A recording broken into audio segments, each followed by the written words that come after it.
Good evening, everyone. Welcome to the July 1st, 2019 public hearing for the City of Lebanon Planning and Zoning Department. We have 3 items on our docket tonight. I see several people in the audience. Anybody thinking about speaking or whatever, I need them to sign in over here if they could, please. And on that note, we'll get started. If we could have roll call, please. Bruce Pauley. Here. Chad Kiger. Here. Ron Edwards. Here. Gordon Perry. Here. Lori Gross. Here. Okay, we have everybody here tonight. Has everybody had a chance to look at the minutes from last month, and anybody have any questions? If not, entertain a motion to approve them. If so, we'll hear something different. Make a motion to approve last month's minutes. Second. Okay, we have a motion and a second. All in favor say aye. Aye. Motion Passes. Our first item tonight is docket number 1922. No. It's James Bronner requesting a conditional use approval to allow an electric message board sign. The property is located at 924 West South Street. The property is located in the Neighborhood Business and Thoroughfare Overlay District. It's also the Highway HUD, if is what it's over. Ben, would you take over, please? Absolutely. Good evening, board members.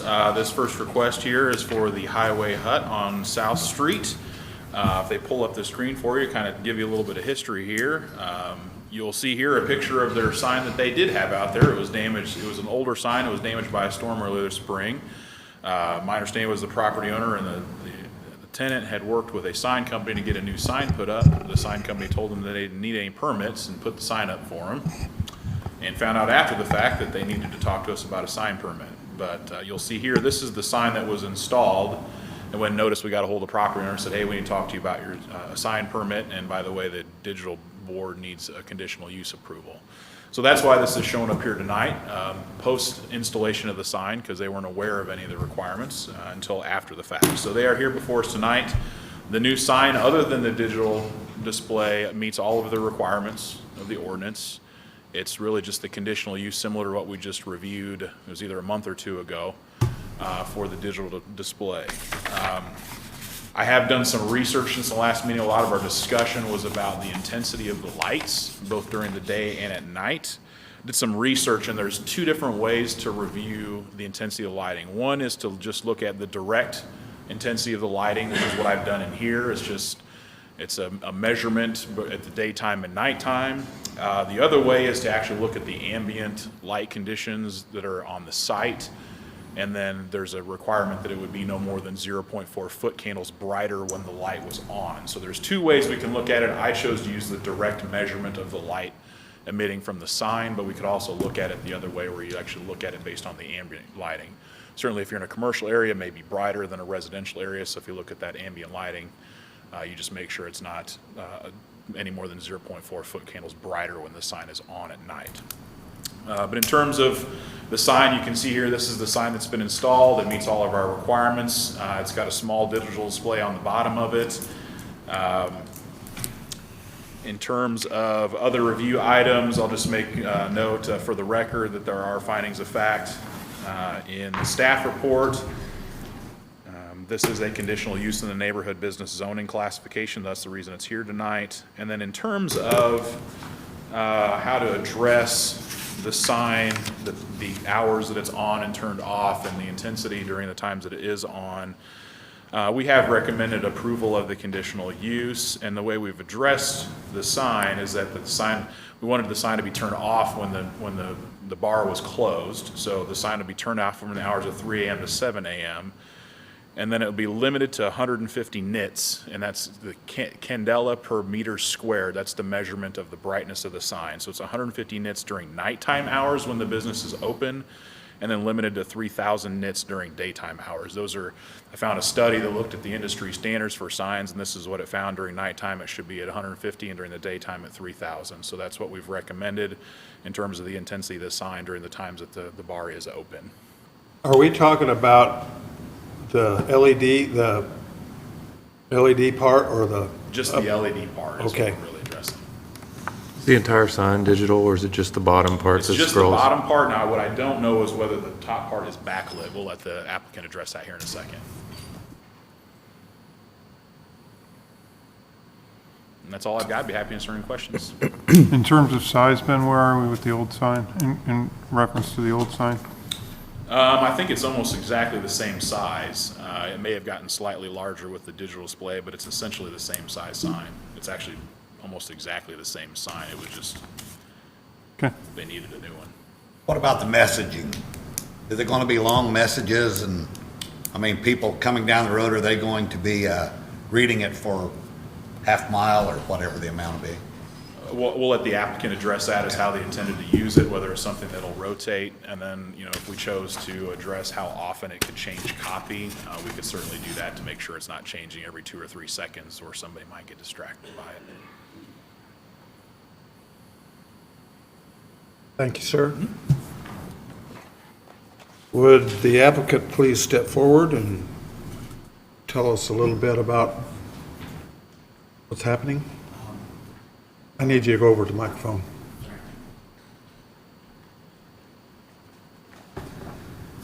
Like you said, in February, a Sunday, we had a big windstorm, blew the sign down.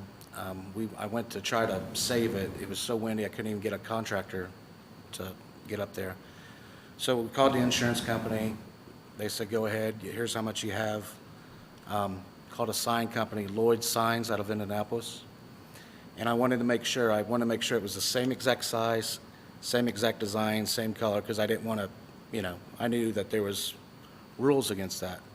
So he comes in, same size thing, only it's newer. So anyways, he says, would you like to add the digital, reader? It's about, 8 inches by whatever. And I was like, well, is that okay? And he says, well, I just put one down at Howard's, and they didn't have to have a permit. Now, this is where we messed up. We didn't know there was the Patterson Street was, what's it called, commercial, business, and then residential. It's right there on the line. So we didn't know. He's like, I just put one down, and you can see it, so I assume. So that's where, we messed up. What you're saying is Howard's will be in here next month? No, they're. I hope I didn't get Howard's in trouble. But, and as far as the message, it's stuff like daily specials and welcome to the Highway Hut and just stuff like that. Nothing, flashy or nothing. And I do believe that the top sign is, which, with this, all the future stuff, LED for more energy efficient. But as far as brightness, it looks like the same sign, it's same size, just newer with the digital thing. Okay. For the record, I need your name and address. James Bronner, 2302 Frontier Drive, Lebanon, Indiana. Thank you, sir. Does anybody have any questions for him?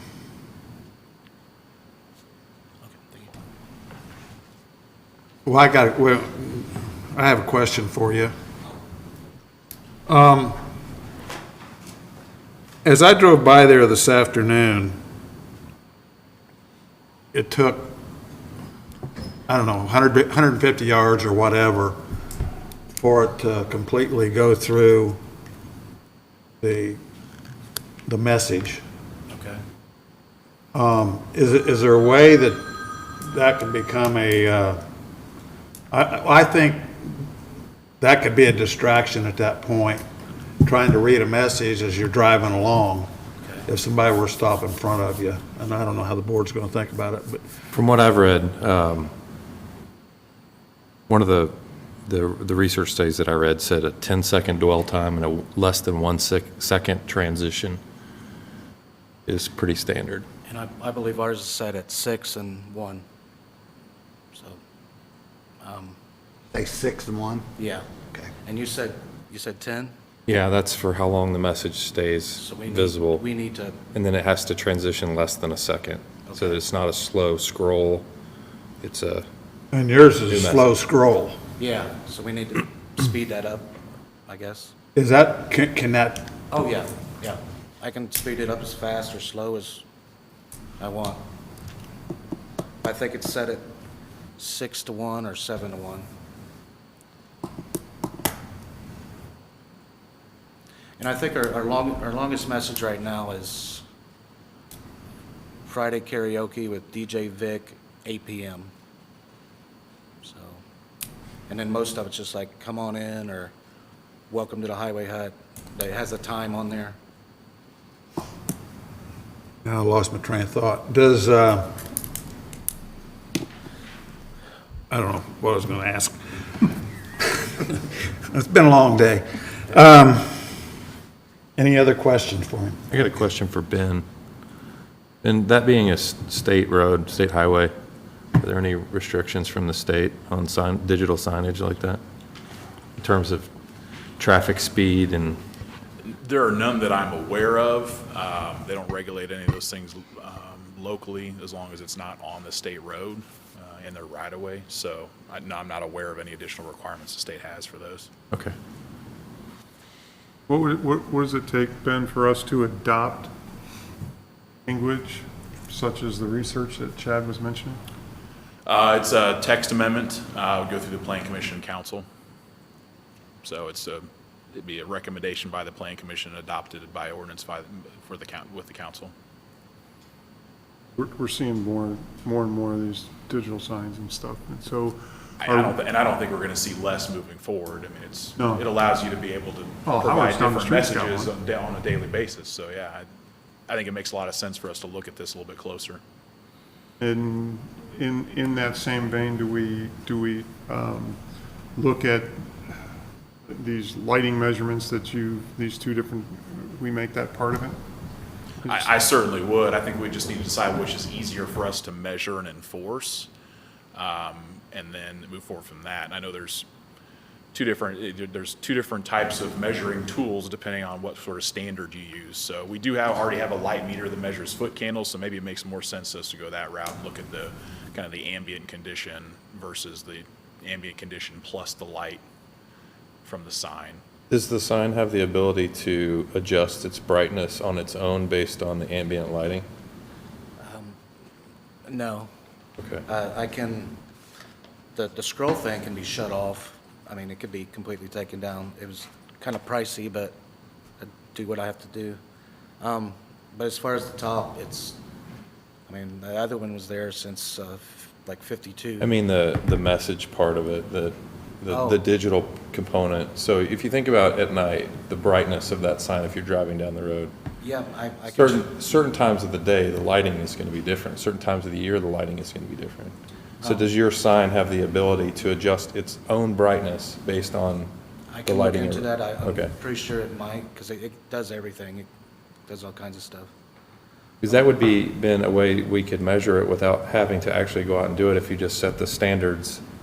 I don't know if that's a common functionality of those signs or if that's something that's a premium that you have to pay for, but if you had set standards based on those light levels above ambient conditions, then you could just go ahead and preset those. My guess is that's not a standard element. I'm guessing your typical standard LED sign has got a manual change. You turn a knob I or guess it's something. a premium feature to have something Okay. that measures the ambient lighting conditions. But we can certainly take a look. This isn't a terribly bright sign. It's something we can measure pretty easily and see how close we are. Now, we could work with the property owner to do that. And as far as like turning it off at 3 a.m., that's no problem. We should do that anyways. Is it true that you open at 7 a.m.? Yes. Okay, that was my question that I had on an auto shut-off. Does the other sign shut off automatically, or do you have to flip the switch, or how's that work? The way we've had it until I received you guys' letters, the top part had basically, when it was dark, you'd come on, one of those. But we left the switch on all the time, and the thing scrolled 24/7. The sign guy said, well, he thought that was great. I was like, I don't want to pay the electricity. And also, I didn't know how it would mess up the message. I didn't know, would it reset the message every time? A couple days ago, my manager, I said, we're going to have to do this, so turn it off, when we close. And everything's fine, and in the morning, just flip it on. So from 3 a.m. to 7 a.m., it can be totally turned off. Okay. Thank you.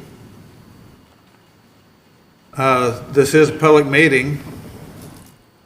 Does anybody out there care to address the issue positively or negatively, or any comments, questions, or concerns? Okay, we'll close the public end of the meeting.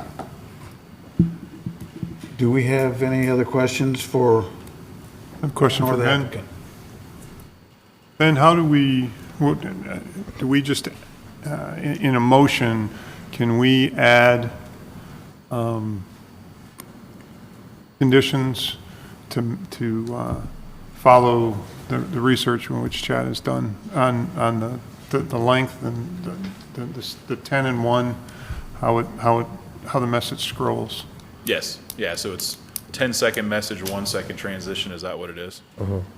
Okay, Less than 1 second. less than 1-second transition, okay.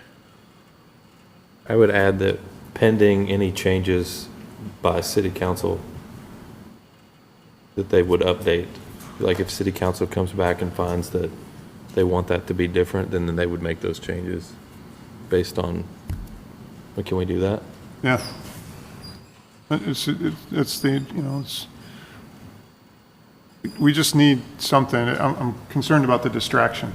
So I'd like to follow some form of standards, and I'd like those standards to be somehow pushed on up to the city council, however Yeah, we do that.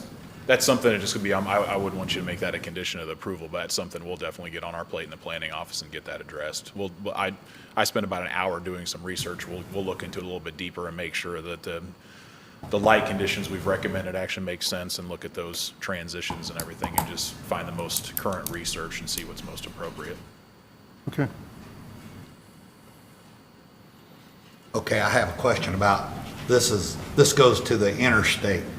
The shut-off is right there at Patterson, right, on Mr. Bronner's sign? Doesn't it change on the other side of Patterson West? The zoning? I believe so, yes. Okay, so does it change at the interstate also? Does the interstate system have a different? There is an overlay, but I believe everything along the interstate there, if I'm not mistaken, is planned business commercial. So I think it's planned business commercial up to the point you get about to where this property is, and it changes to neighborhood business. Well, I know you travel the interstate and you see the scroll signs that are always running, so Yes. that's why I was, Yeah. okay.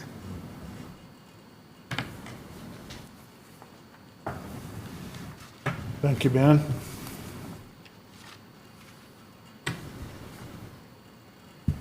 I got one question for Mr. Bronner. Did you say that it turns off on a timer or a? It can, or we can manually turn it off every night, which is what we've been doing the last couple of days. So it's not currently, Pardon me? so it's not currently on a timer. Correct, that's No, what it was like I can't think of the word. Like when it's dark, it lights up. Photo cell? Yeah, Well, you wouldn't want it to photo cell, but you want to leave it on till 3 o'clock in the morning or whatever time you close, though. yeah, so we have a switch that we can just shut, like at 3 o'clock, we just shut it down now. Instead of, because we were just letting, the daylight do the top part, and the bottom part was running 24 hours. So after I received your letter, and one of the recommendations was make sure it's off between 3 and 7, so we can do that. So, but Well, just stand there for a minute and let's take the motion, and then we can add to it what we need to, and he can yes and no type thing. Okay. So at that point, I would accept a motion one way or the other. A motion on what you just asked? No, a motion for the electronic sign. Oh, okay. On docket Do we, number, do we want a list of the conditions that Yeah. we're considering here? Well, 'Cause I don't know that you're gonna want the conditions on the motion. Yeah. So the condition that I had in the staff report is turned off from the hours of 3 to 7 a.m. And then the limitation on the brightness, but we may want to, based on our conversation here, change that to no more than 0.4 foot candles brighter than the ambient lighting conditions, because I know that we can measure that right now. So maybe turned off from the hours of 3 a.m. to 7 a.m. And then limited to 0.4 foot candles over ambient lighting conditions during the times that the sign is on. And then we also wanted to add in there the requirement on the transition, a 10-second message with a no more than 1 second transition time. Those are the two that I've heard thus far. and then I would like, if we could, to add that it be on a timer versus just the switch. Okay. So that it automatically turns off at 3 a.m. type thing. In case, like, one of them forgets. And that's okay with you? Yeah, it makes sense, because I would hate for, like, Sarah to forget to turn it off, and then, us to get in trouble. So a timer would be a good idea. Okay. At that point, then, I guess, I understand that your business is open till 3 a.m. in the morning, but I'm having trouble with the hours of operation of this sign. I'm concerned about the residents around this business with a sign on that late into the morning. The last sign that we talked about, I believe, was what, Elks Lodge? And I believe they close earlier. So that wasn't an issue with the residences in that area. And I'm just trying to put myself in the shoes of someone living across the street. I don't know if I'd want a bright sign shining through my window at 3 a.m. in the morning. Did you want to add? Rarely, like 3 a.m. is latest we can stay open. I mean, it's got a little later since a couple bars have shut down, but we rarely stay open until 3 a.m. I mean, what do you think, 1 usually? Yeah. 3 is when you have to close, right? Yes. Yeah. But So are you willing to turn it off at 1? I'll do whatever I have to do, whatever you guys say, but, I mean, I don't know, I guess.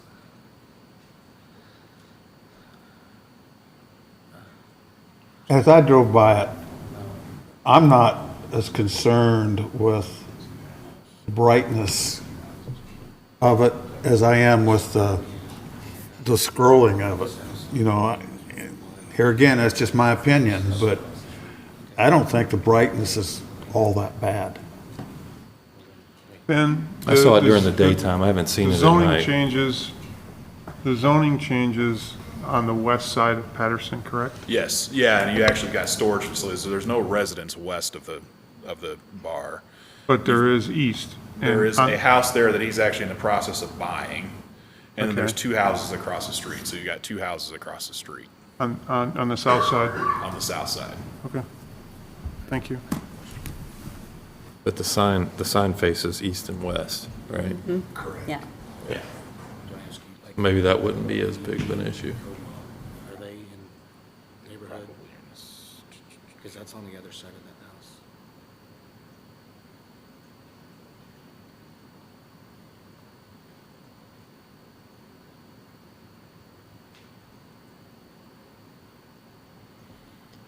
Okay, then, to make it clear, do you want to, Restate the conditions? please? Okay. All right. Okay, so the first condition, let me get it back out. Sign turn off from 3 AM to 7 AM, at least that's what I had in my condition, and then limited to 0.4 foot candles over the ambient lighting condition when it's turned on. And then that the message would have a 10-second message time with a less than 1 second transition, and then automatic timer to be turned off during those hours. Okay, is everybody happy with those conditions? Yes. Yep. I'm making, Go ahead. I would make a motion to approve docket 19-20 based on the 4 conditions. The sign being on from, or being off from 3 AM to 7 AM, the ambient lighting at 0.4, the 10-second messaging with the 1 second transition, and the auto timer. Make a motion to approve that. I would second. Okay, we have a motion and a second. Lauren? All righty. Gordon Perry, Aye. Ron Edwards, Aye. Chad Kiger,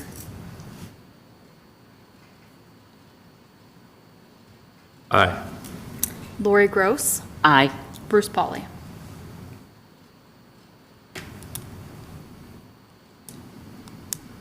Aye.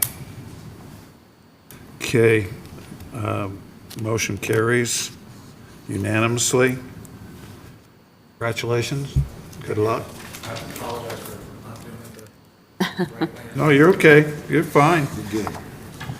Did a good job.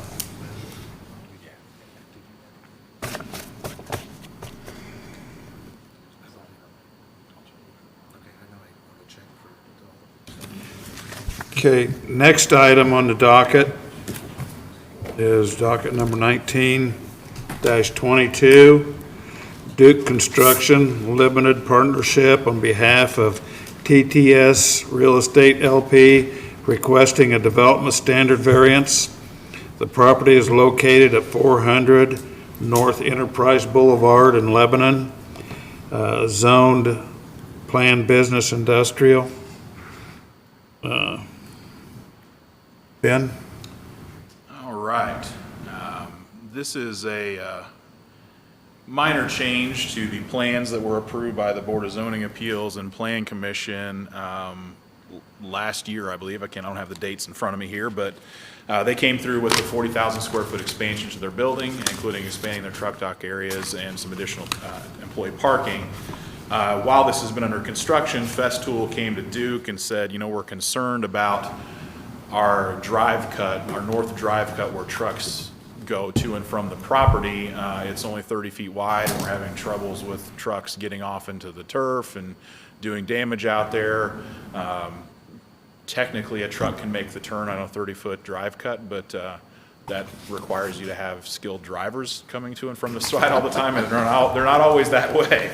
So Festool expressed some interest in the potential for widening that drive cut to about 40 feet to allow for a little bit easier ingress and egress for trucks, particularly if you've got a truck coming out at the same time one is turning in. It's awful snug if you've got 2 trucks trying to pass each other in a 30-foot drive entrance. So they have requested a variance in order to widen that drive cut, and also you'll see here on the plan, this drive cut here, it was about 30, and they're looking to basically expand it about 10 feet to the north to widen it out to about 40 feet. As you can see here, this is the entrance as they come to the west. All their truck docks are on the north side of the building here and enter and exit solely from this entrance here. So this will allow for a little bit safer ingress and egress to the site. For the record, there are findings of fact contained in the staff report, and staff has recommended approval of the variance request to permit a commercial driveway with a width of 40 feet, as you see here on the plans. I will note also, earlier today, we received a letter in our office from an adjoining neighbor that lives out on State Road 32 to the north of where this construction is happening. And they're having some significant challenges, it looks like, with water backing up on their property. My guess is due to the fact that they've been moving dirt to their south, and it's changing some of the drainage patterns the way they were in the field.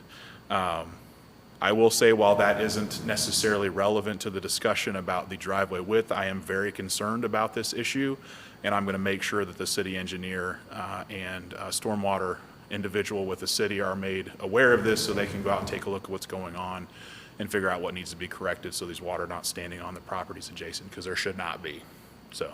I have a question about the width. Are you just moving the driveway 10 feet to the north, or are you 5 feet on each side? I believe it's just 10 feet to the north. So it's just going one way? Yeah, it's moving 10 feet to the north. And they had plenty of room to do that on the property.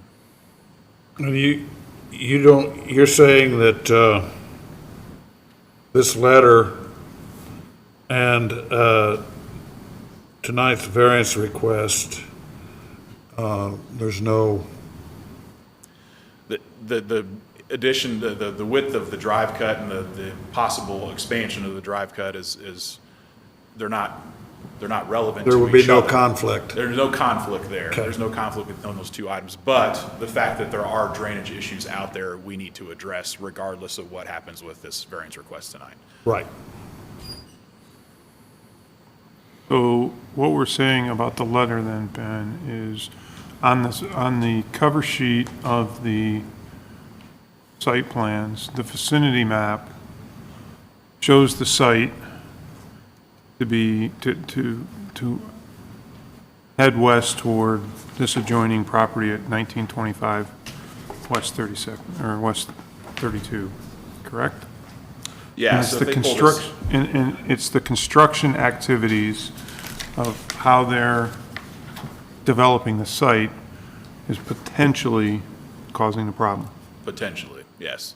It's in an area, according to the letter, that has never had water standing before and has only been present this year. Now, I know we've had some almost historic rain events this year, but my guess is either they've hit a tile that they weren't aware of, which happens all the time when you get into a farm field, or it's, I don't know what the issue is yet, but I want to make sure that the engineer and stormwater guys are aware so they can go out and check and see if they can figure out what is going on.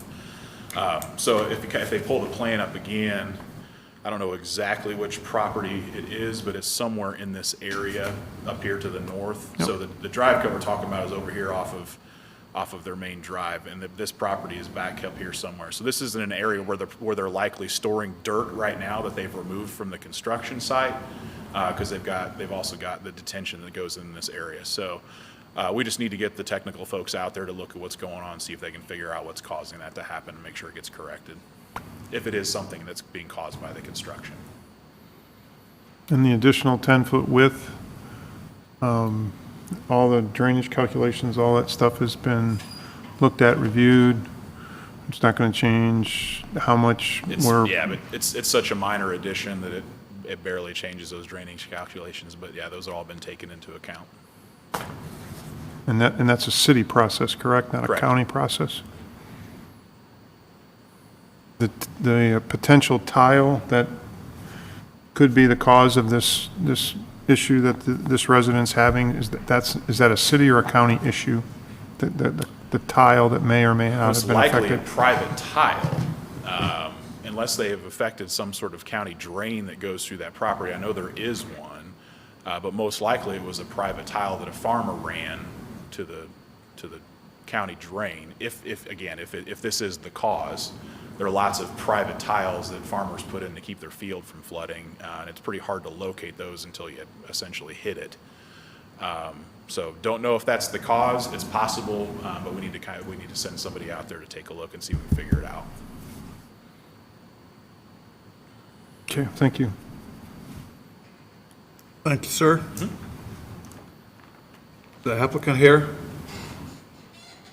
I don't know if he needs to come forward if you could.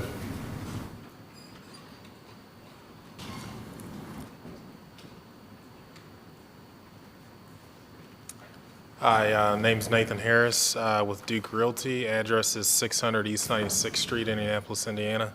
Ben did a great job explaining kind of what's going on. The gist of it simply is there's very considerably narrow entrance there. So we've got cars and trucks coming in that one entrance and just trying to give everybody a little more room to breathe. That's really what's going on. Was not aware of the drainage issue until stepping into the meeting, so I can't exactly answer exactly what's going on there, but definitely a cause for concern for Duke. We're the ones that are the contractor on site.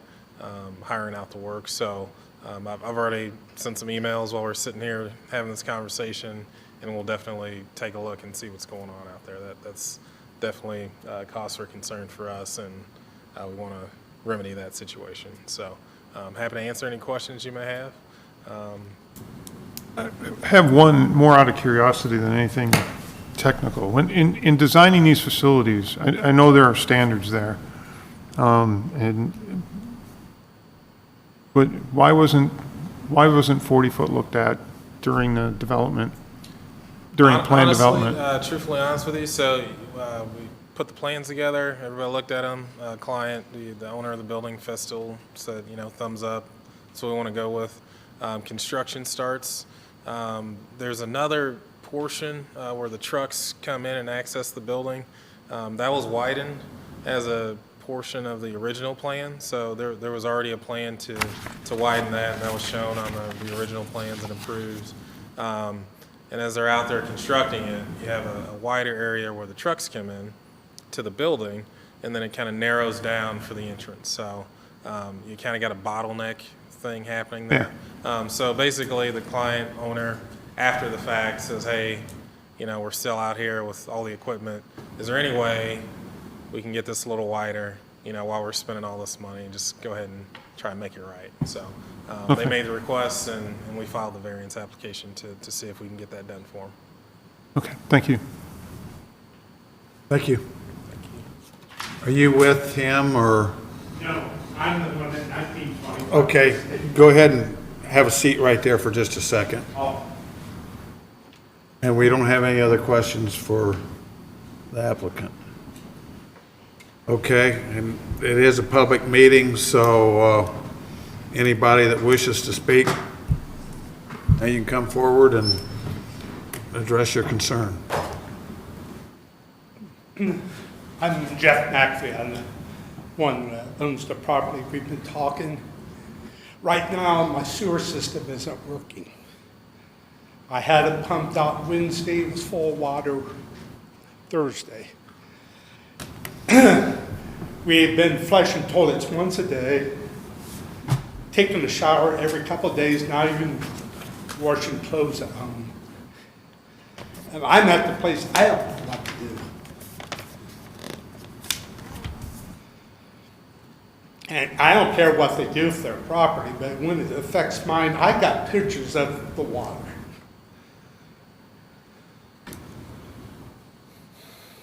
Okay, so you understand, we've read this and we understand the issue, but that's not something this board can handle. That's why Ben's going to get with the engineer, and then Duke's also Well, here. I know I already talked to the health department, and they sent me to the surveyor, and they're supposed to be getting back with me. Right. Well, I guarantee that Ben But and... I didn't know if I needed to bring it up here. No, and that's fine. No, you need to make us aware of it. I just want you to understand that this board, I'm just worried of the health issues maybe coming from bugs. I understand totally, and I know Duke's going to be very responsive, so, Well, we and- hope so. yeah. Thank you. Thank you. Anybody else? Okay, we will close the public end of the meeting. Any questions for Ben again or the applicant? Okay, I would entertain a motion.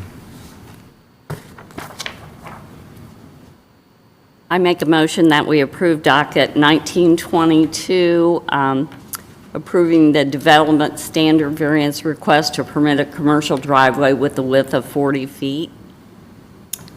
Gordon Perry. Wait a minute. No, we need a We gotta get second. We gotta get a second A first. second. Okay, we got a motion and a second. Now we'll take roll. Okay. Gordon Perry. Aye. Bruce Pauly. Aye. Ron Edwards. Aye. Chad Kiger. Aye. Lori Gross. Aye. Okay, motion carries. And the city will address your issues. Ben will take care of getting to the right people. Okay, got one more item tonight. Two more. docket number 1923. No, we got two more items tonight. 1923, applicant is Habitat for Humanity of Boone County. The property is located at 409 Northeast Street here in Lebanon. The property is zoned multifamily residential and comprised of approximately 0.17 acres. The lot configuration, 58 feet wide and 126 feet deep. Ben, All right. I'm tongue-tied. All right. This is a similar request that we've actually heard from Habitat for Humanity before. They've got a property, let me pull out my staff report before I get too far here.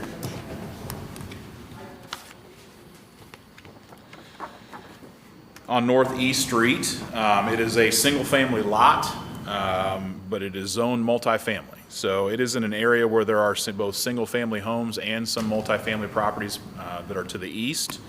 But this has historically been a single-family lot. It is vacant now, and they're wanting to construct a single-family home here. It is sized for a single-family lot. It is not sized for multifamily. It wouldn't fit here. So that's the hardship here is that they're attempting to, if there was an attempt to use it for multifamily, it wouldn't physically be possible because it's not sized appropriately. It is sized for a single-family lot. That's the reason that Habitat's made the request to allow a single-family residential use in the multifamily zoning district. You can see here the site plan. You've got a single-family home that fronts on East Street here to the west on the property, and then there is a two-car attached garage that will be accessed via the alley that's to the east of this lot here, back here. So they have met all of our typical requirements that would be necessary for this lot, other than the fact that it's not zoned appropriately. That's the reason for the request. For the record, staff has addressed findings of fact in the staff report, and we have recommended approval of the variance of use to permit a single-family residence use within the multifamily zoning classification. I'm happy to answer any questions if there are any.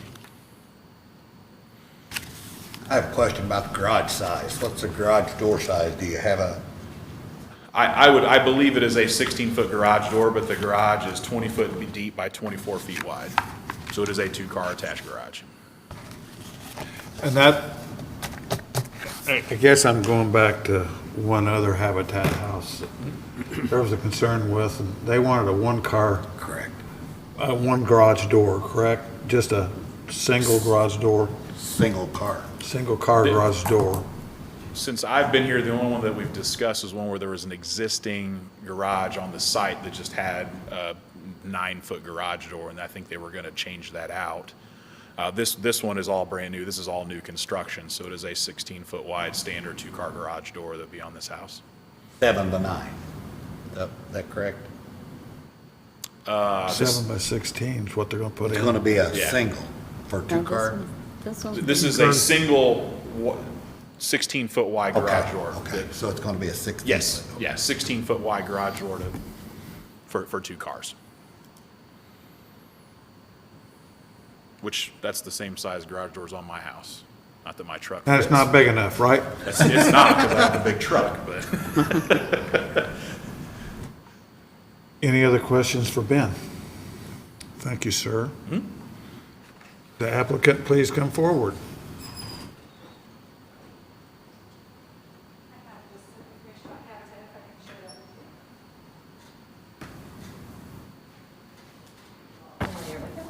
Thank you.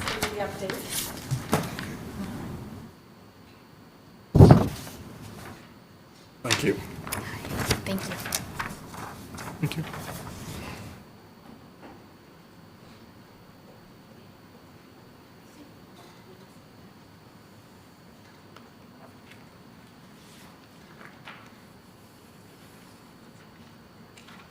Okay, please give us your name and address. I'm Liz Qua. I live at 9155 Stone Court in Zionsville. Habitat for Humanity is at, our restore is 10650 Andrade Drive, Zionsville.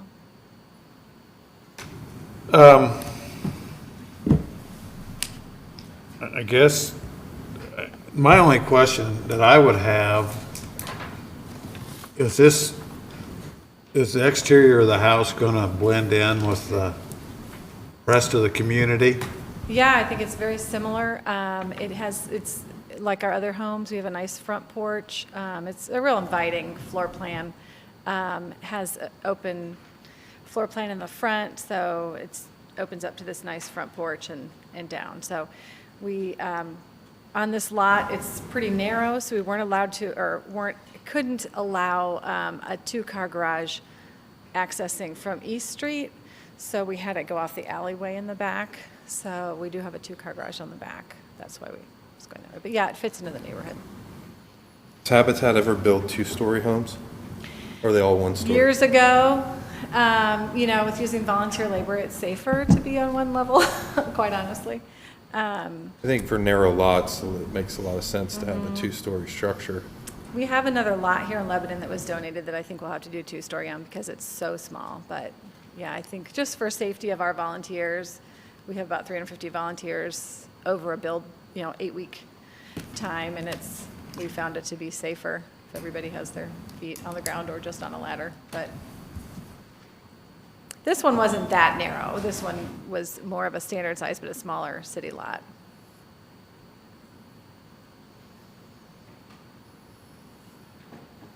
Any other questions for the applicant? Is that it? Thank you, ma'am. You waiting on the next one, or you got something I would else? say, I will just say that it actually fits the character of this neighborhood better to have the alley load garage. It's a little bit mixed, but because the alley, there are a number of garages on the alley, so it actually fits better to have it alley load like they've proposed. Okay, this is a public meeting, and I think I know who all of you are for over there, but anybody have any comments on this project? We'll close the public part of the meeting. And if there's no more questions, I'd look for a motion. Make a motion to approve docket 1923. Second, please. A second. We have a motion, we have a second. Gordon Perry, Aye. Bruce Pauly, Aye. Ron Edwards, Aye. Chad Kiger, Aye. Lori Gross. Aye. Congratulations. Sure. Our last item tonight is item number 19-24. Sean Baker for Rose Investments LLC. The property is located at 1501 Indianapolis Avenue here in Lebanon. They were here a month or two ago and picked up a variance or two, and they're back to finalize their plans tonight. Ben, would you take over? Thank you. As Bruce just mentioned, this was in front of the board, I believe it was last month, a couple months ago, for a use variance to allow for trailer sales. And since that time, they've been finalizing their plans for improvements to the property. The level improvements, because there's already buildings and site improvements there, it wouldn't typically have gone through the development plan process, but because of the amount of impervious surface they were adding, it was going to require some additional drainage. So we required them to get a development plan application in, which also necessitated a few additional variances for the site improvements that they were requesting.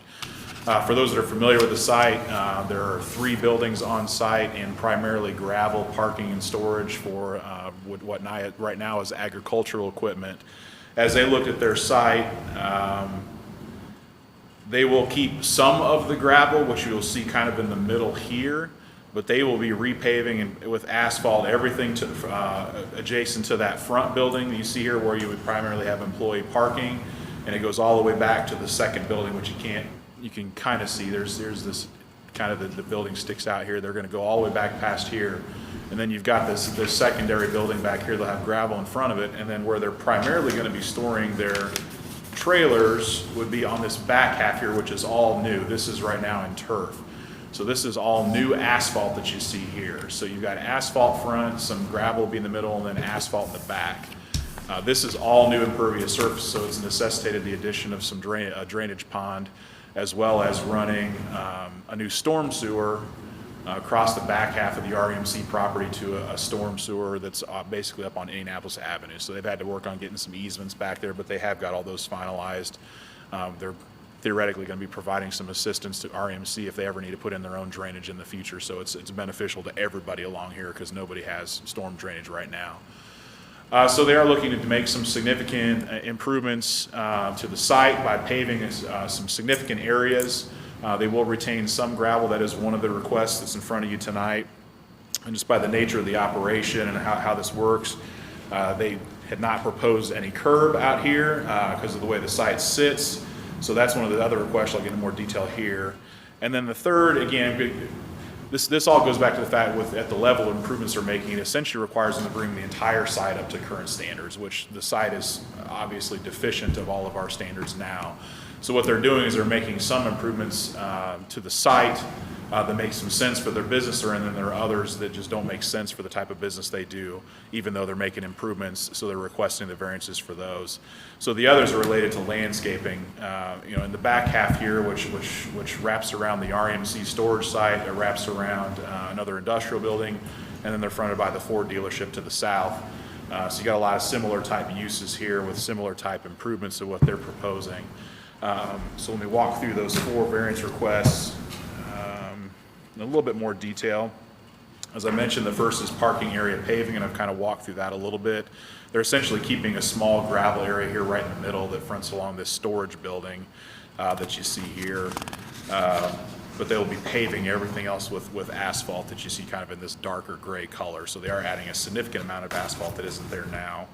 The second one is curbing. The third one is parking lot landscaping. So you got two elements of that, and that's perimeter landscaping and interior landscaping. In terms of the interior landscaping, adding landscape islands in an area we're going to be storing large tractor trailers and having large equipment moving around, it really isn't feasible to try to maneuver all that equipment around the landscape islands. And in terms of perimeter landscaping, they are going to be adding perimeter landscaping across the front. You don't see it here. Right now, the parking area that's in the front of that building goes directly to the property line, directly to the right-of-way line. There is no area to plant anything right now. So what they're actually going to do is they're going to excavate out 10 feet of asphalt and gravel that's across the front there, replace it with dirt, so they can plant some trees and shrubs across the front where there isn't any there now. So there is going to be what I would call a significant improvement across the road frontage to add some landscaping where there isn't anything now. Now it's essentially paving and gravel all the way up to the property line. Given the fact we're making some improvements to Indianapolis Avenue that front this building, I think that's a great improvement to see some landscape area across the frontage of that building.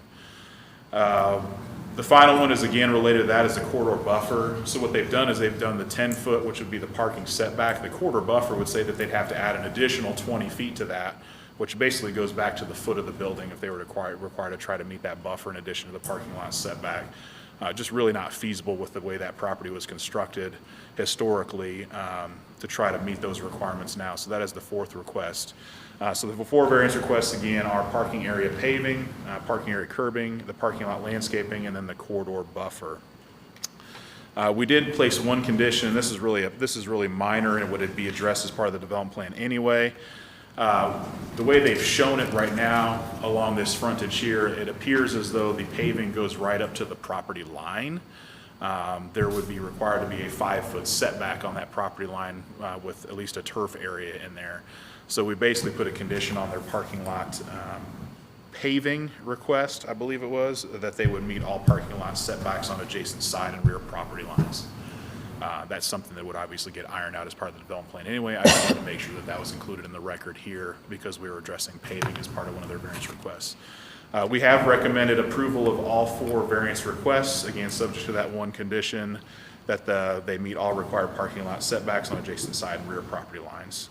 For the record, we've got findings of fact on each of the 4 variance requests in the staff reports, and I would be happy to answer any questions that you have. Any questions for Ben? Out of curiosity, what's the reason for asphalt, gravel, asphalt? I'll let him kind of walk through how the site's going to work from an operations perspective. I'm sure there's something relevant there. The biggest key there is that new in the back is going to be asphalt where the storage is primarily going to happen. That's a pretty big benefit there. Yep. And there appears to be a existing grass buffer between or along that property line. Looking at imagery, are we talking about widening that? Along the Along the north property Indianapolis line? Avenue frontage? No, along the north property line between the John Deere dealership and that vacant building. If you look at aerial imagery, there's already a grass buffer strip in between. Say which, you're not picking up in the mic very well. I didn't hear which property line you said. The north property line? Oh, the north property line.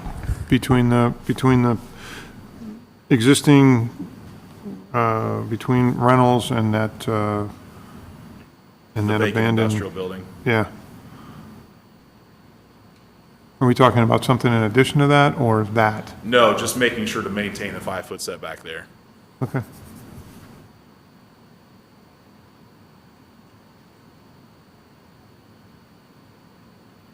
Any other questions for Ben? Thank you, sir. Applicant, please step forward.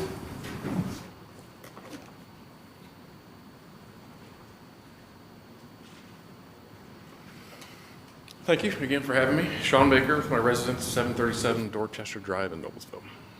I'm happy to answer any, I know we kind of talked through this a little bit the first time I was here, but I'm happy to answer any questions about the plan, the site development. Yeah, just curious why you have gravel in the middle there.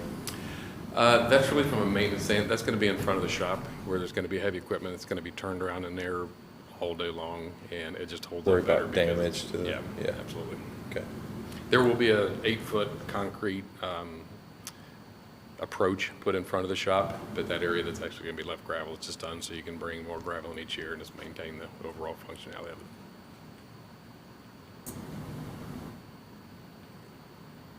Any other questions? Thank you, sir. Thank you. Public meeting. Anybody care to step forward? Okay, we'll close the public meeting. Unless anybody has any questions for Ben or the applicant, I would entertain a motion. I do want to, for the record, just follow up on Gordon's question. I pulled up the aerial photography. I think most of that grass is on the neighboring property, not on the Reynolds property. Yeah, So so it would increase in size. it would theoretically increase Increase the in size by depending about on 5. exactly where the property line is. Okay. The additional impervious surface there, Ben, is that, I'm assuming that fits our ordinances? It does, yeah. There's still quite a bit of turf that will exist toward the back of the lot that you can kind of see. They pull the plan up again. There's still a significant amount of grass that would exist on the far northeastern corner. So yeah, they meet all of our impervious surface requirements. This will all remain in grass that you see all back here. Okay. And that off-site, the off-site drainage out of the retention pond on that screen, that's all private? Yes, it is all private. How does that, I guess I'm curious as to how that affects the city. I mean, the REMC and all these people, they're going to, at some point, we're moving a substantial amount of water. We're not involved with that in any way. Not until it gets to the public part of the storm sewer, which will be out on Indianapolis Avenue. So everything that's on site is all probably have to be maintained by whoever owns that property. Similar to any other private development until it gets to essentially the street where we start maintaining it within our easements. It's all private. Okay, thanks. Thank you. Okay, it's motion time. Entertain a motion.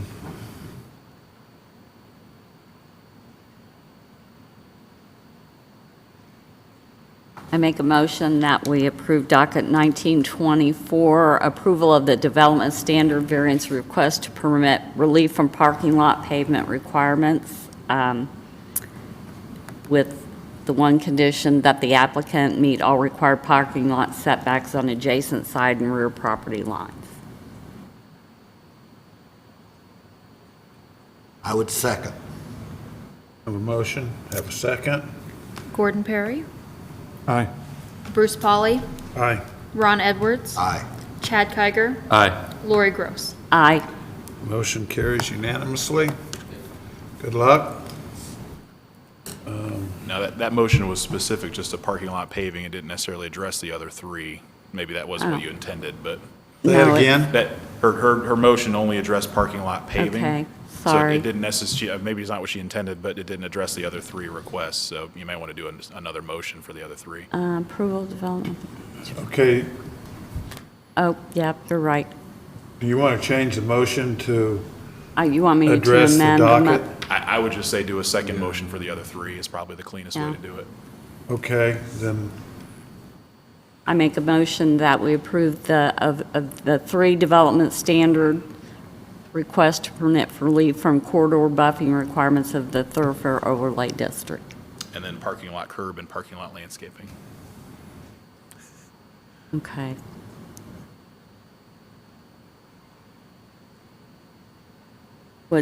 Okay, I'm looking for it. They're hiding in there. Parking lot curbing and And landscaping. parking lot landscaping. Okay. okay, now we have the motion and we need a second. And I'll But second. I was looking at And, the okay, we staff have a second. recommendation. Gordon Perry, Aye.